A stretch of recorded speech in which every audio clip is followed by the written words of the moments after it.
Over the past year or so, I've been having my wife, more philosophically known as the lady I live with, try out a handful of video games in order for me to get a better understanding of what games are like for people who don't spend much time playing them. Through these informal experiments, I've examined many barriers that exist for new players, as well as the unique ways people unfamiliar with typical game conventions and mechanics attempt to interact with them. And while she has certainly started to develop a basic understanding of what games are like and how they work, there are still a lot of genres that she's completely in the dark about, and I want to see how she approaches them. So to continue her gaming education, I decided to run another informal experiment, this time by having her jump into the wide world of role-playing games, which turned out to be a little more complicated than expected. The RPG genre encompasses a ton of different kinds of games, from turn-based to action-based to actually role-playing based. On top of that, there are many titles that have RPG elements, like experience points, leveling, loot systems, and role-playing that aren't considered RPGs for one reason or another. My point is, it gets a bit muddied, especially when you consider that a fair amount of people define an RPG as a game where players assume the role of a fictional character on an adventure, which, as it turns out, is every game ever. So I aim to go with a sampling of relatively iconic titles, and also just ones that I like a lot, that represent some of the major types of RPGs. Those games being Pokemon Fire Red, Child of Light, Divinity Original Sin 2, Disco Elysium, Outer Worlds, Final Fantasy VII, Final Fantasy VII Remake, and, so that I could put Sans in the thumbnail, Undertale. Along with being examples of some of the major kinds of RPGs, I also chose these games because each of them start off quickly, making it so my wife could just play and not have to sit through an hour of cutscenes and 5 hours of tutorials. Sorry, Persona 5 fans. It's nothing personal. Like always, I sat back as a relatively silent observer, only giving advice when it was clear that our marriage would be in trouble if I didn't. So this is how it went.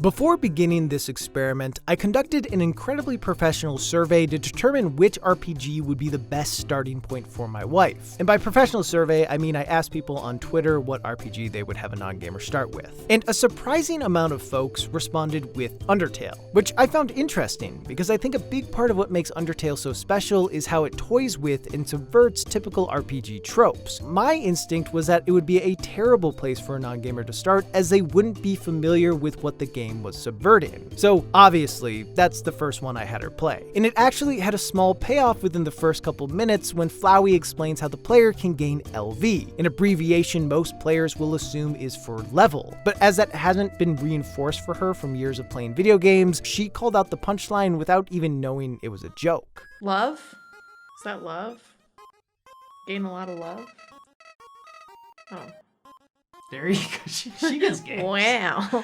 A lot of these little things went over her head, which, as I had guessed, led to her not appreciating the game in the same way I and tons of other people did. For example, where I found it funny that Toriel solved all the puzzles in the ruins, my wife found it boring and felt like she was barely even playing a game. Also, during my first playthrough, I thought it was really interesting that I could solve encounters through means other than combat, but she found those interactions to be incredibly strange. When does it get fun? I offered a frog a compliment, and I won. The novelty of the game was lost on her. As she didn't really know what to expect from RPGs in general, she was just confused on what the game was trying to do. To her, everything seemed weird and random for the sake of being weird and random. As for how she engaged with monsters, she didn't kill anything, as that is how Toriel told her to play. That is, of course, until she got to the actual fight against Toriel, and after trying to spare Goat Mom a handful of times, she eventually got frustrated that nothing new seemed to be happening and decided to murder her. This part of it was similar to my first playthrough, but the main difference was that after killing Toriel, I defaulted into the typical RPG mode of killing most of the things I came across, where my wife went back to how she played before killing Toriel, as it was what she was most familiar with. Ultimately, between Undertale's humor not exactly being her style, and her not being in on what the game was trying to do, it turned out to not be an ideal starting point. However, while she struggled to get invested in the game, as far as understanding basic mechanics mechanics went, she had little to no trouble. And I think that comes from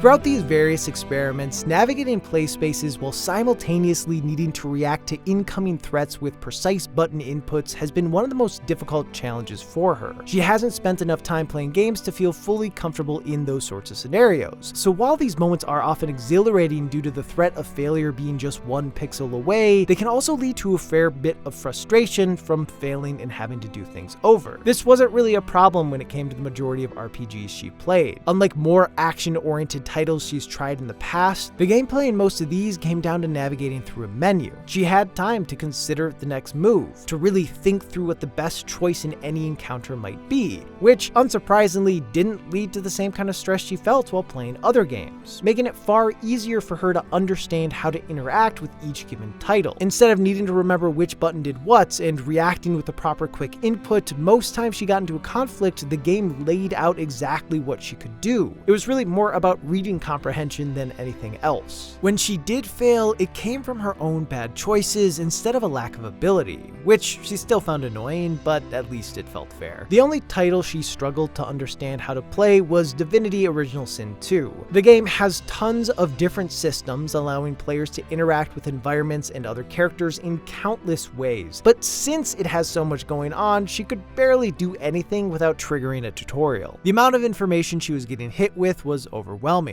causing her to just be annoyed and not want to play anymore. There's too much information in this game. No.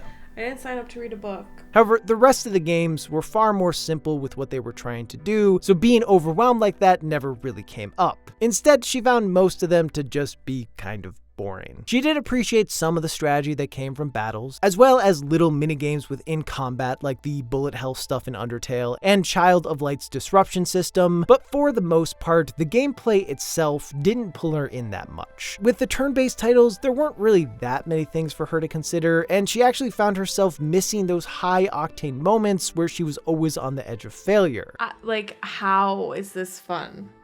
I don't know. Like, genuinely. My adrenaline's not pumping. Is that the only good thing about games? It's not working my brain. What do you mean? I'm just throwing compliments at a frog.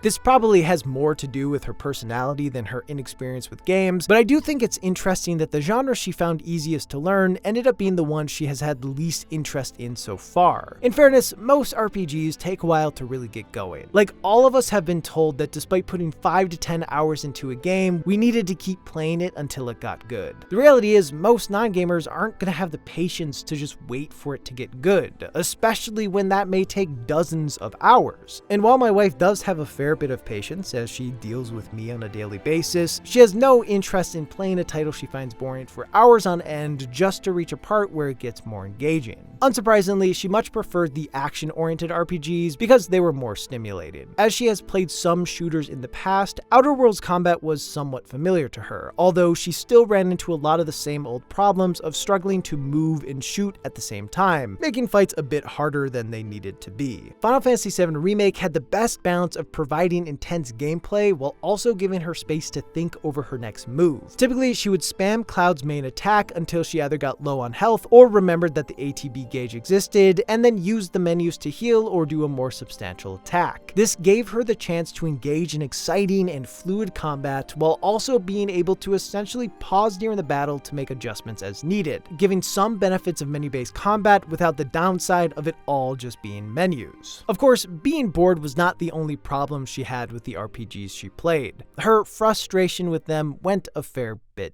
deeper.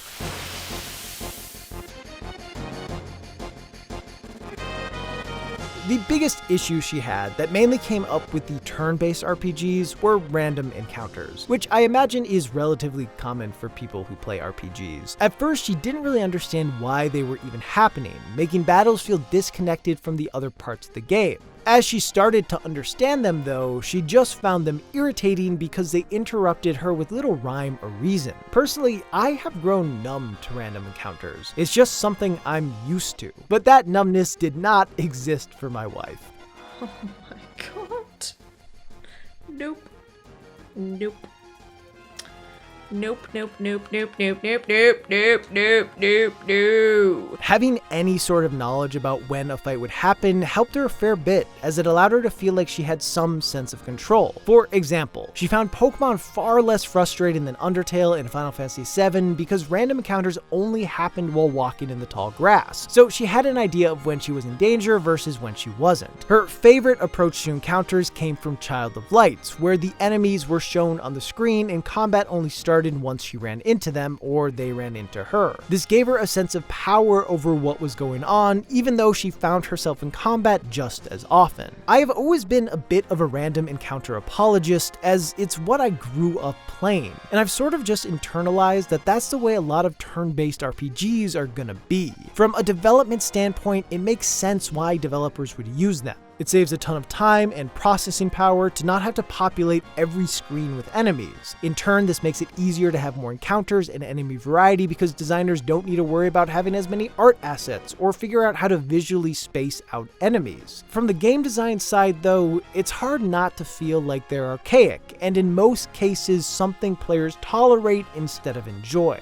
Again, I understand why some games still go with them, but seeing them through the lens of my wife, who got so annoyed every time one came up, has shifted me to be pretty anti-random encounters. I think I've been okay with them because I was used to them, but that isn't a great reason to keep something around. I hope more RPGs go the Child of Light route as things go on, but I think at the very least, if a game has random encounters, it should do the Legend of Dragoon thing where there's an indicator above the main character's head that goes from blue to yellow to red, letting the player know a battle is coming. Another aspect that she struggled with was not knowing how much health enemies had. It certainly was a minor nuisance, but it did make it harder for her to feel engaged. With Final Fantasy VII and Child of Light, she couldn't always tell how well or poorly she was doing. So, especially with longer fights, she spent most of the time wondering if she was doing something wrong until it ended one way or another. A similar thing happened with the battles in Undertale, primarily when she was trying to make peace. There isn't a progression meter that says how close the player is to being able to spare a monster. Instead, it uses text to indicate if something is working or not, which is a cool approach. But she found it a bit annoying because she didn't have a grasp over how well something was working or how close she was to winning until it was over. Of all the turn-based games she played, she appreciated Pokemon's battle system the most because she could see approximately how much health her opponent had at all times, which made it so she knew if she was on the right path during battles. Having all the information laid out in front of her actually made things more intense because she could always see how close she was to victory or failure. There was no confusion that pulled her out of fights, and that knowledge led to her taking risks in battle and sometimes even getting a little too greedy in a close fight. Oh,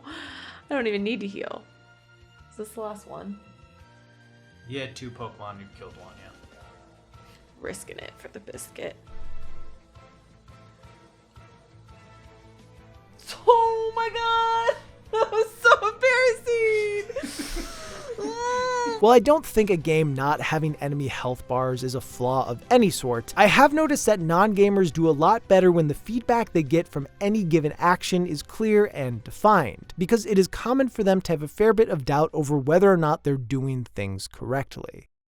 So far, I've mostly focused on the combat side of things, as that was the core of the majority of the titles she played. However, a few games did actually focus on role-playing, and it was really interesting to see how it gave her a different perception of failure in video games. In her past experiences, failure typically came from dying, the punishment of which was needing to replay a section over again. But when she ran into some sort of failure while role-playing, it led to actual consequences that weren't just doing something over, like being forced to kill a guard after failing to talk her way out of a situation, or being forced to kill a whole bunch of guards after not being able to talk her way out of a situation, or worst of all, making Kim Kitsuragi disappointed. Take it back. Take it back. Can I go back? It wasn't the kind of failure she was used to in games, and due to that, it was her immediate instinct to want to redo things in the hopes of getting a better outcome. With that said, unfortunately, she didn't get all that attached to the more role-play heavy games I had her try because of their general weirdness and settings. As it turns out, while it's one of my favorite games of the past 10 years, Disco Elysium is not everybody's jam. What is this? It's called Disco Elysium. Do I just keep doing this the whole time? Just keep playing. Do I keep doing this the whole time? Just keep playing. Do I keep doing this the whole time? What do you mean this? Just listening to a creepy voice and picking between 1 to 3 options. I mean, some could say yes. Anyway, after working through the games with actual role-playing in them, my wife had a question about the ones that didn't. And I imagine it's a question at the center of a lot of debates about RPGs.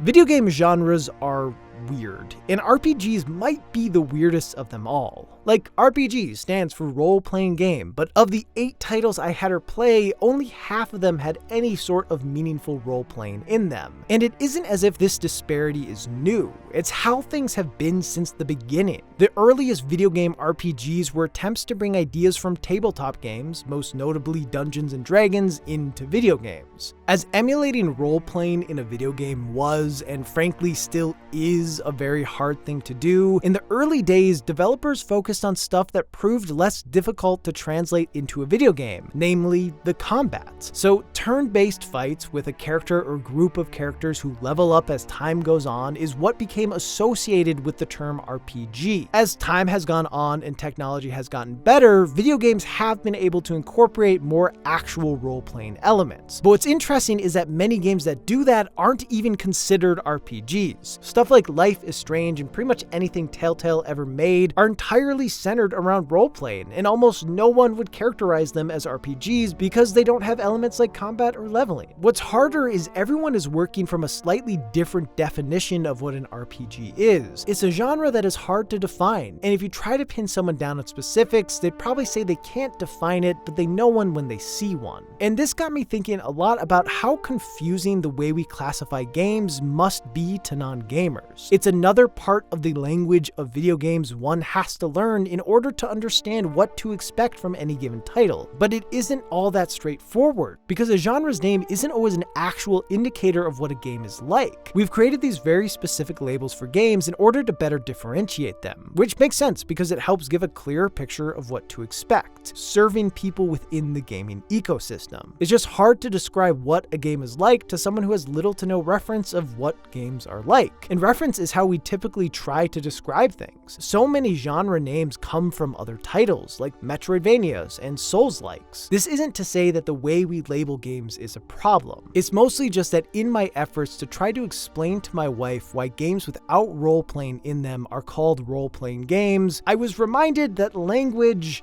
is weird. And as the language of games specifically is so relatively new, we are pretty much establishing it in real time. Terms are constantly being retooled and expanded upon, and while it can lead to petty arguments like the difference between roguelikes and roguelites, it has helped us communicate within the hobby a lot more efficiently. But at the same time, it acts as another barrier for inexperienced players to try to overcome, potentially creating even more distance between them and getting into games. It's the sort of problem that doesn't really have a solution other than being open to teaching inexperienced folks in a kind and understanding way. It is worth keeping in mind that the way we talk about games now could cement terms and ideas that are commonplace in 20 to 30 years, regardless of how much sense they make. So let's not come up with anything too stupid, okay?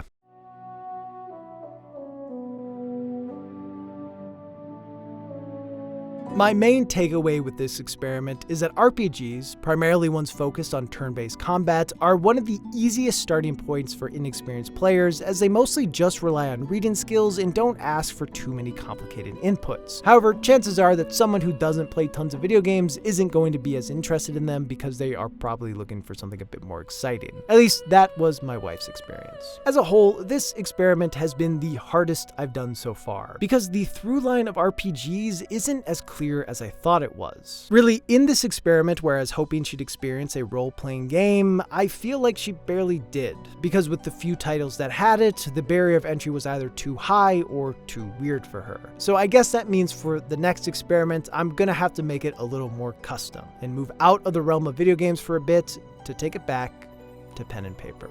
All right, so the first thing we gotta do is pick your class, and then we can kind of figure out everything else to like mesh with that well. I'll be an archer. Okay, you can be a ranger. Ranger. And Got I would it. like a pet bear. Okay, a pet bear. Named? Honey. What? Yeah, I mean, it sounds like a good bear name. I know. Hello, it's me, Razbuten, the bag guy. Bag? Bag? Bag?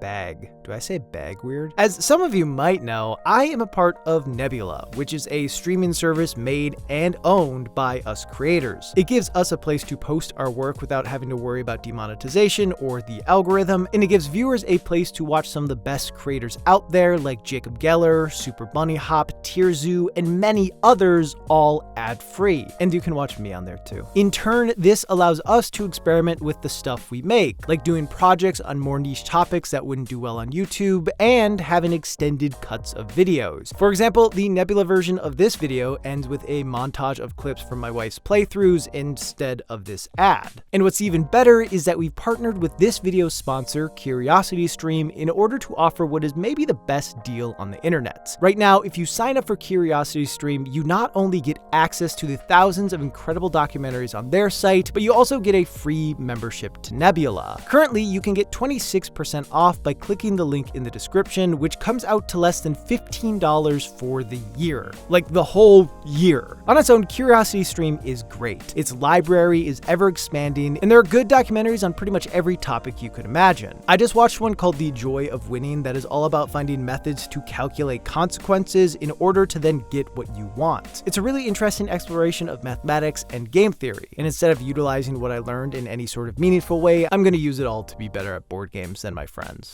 Look, for less than $15 a year, you can get all the great stuff on CuriosityStream, as well as tons of extra content from awesome creators over on Nebula. It's an incredible deal, and it really helps support this channel. So give it a shot. Anyway, thanks to CuriosityStream for sponsoring this video. For all of you still here, thank you. I appreciate your support and viewership. Also, this channel is made possible because of my patrons, so thank you to everyone who supports over on Patreon, and a special shout out to Elfinrez for being an honorary bagbuten. I appreciate you. All right, that is all from me, so have a good day and or night, and I will see you in the next one.